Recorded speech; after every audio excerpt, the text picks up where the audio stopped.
नहीं सेल करना पड़ गया। नुकसान कर दिया। वो फिर बाद में पता चला कि वो तो पूरी बिल्डिंग में ही ऐसे लोग थे और सबको पता था और उन्होंने सारे अपने मामे चाचे सब पूरी उसी बिल्डिंग में वो सब इसी तरह का कारोबार होता था। से कब्जा कर लिया हुआ था।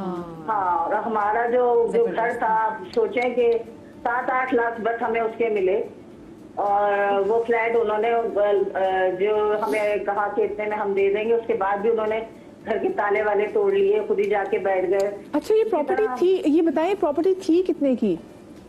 प्रॉपर्टी तो जब हमने बुक कराई थी तो हमें उस वक्त तो आपको पता है 8-10 साल पहले तो अच्छा खासा अमाउंट था, लेकिन हमें जो मिला वो तकरीबन 8 लाख भी नहीं मिले तकरीबन, वो जो उनके नाम करवाया ये करवाया तो बस। लेकिन हमने उस वक्त भाई समझा, वो कहते हैं ना भागते चोर की लंगोटी काफी, वो वाला काम हुआ क्योंकि ना हम इस मामले में पढ़ना नहीं चाहते थे कोर्ट कचहरी के, लोग डरते भी हैं।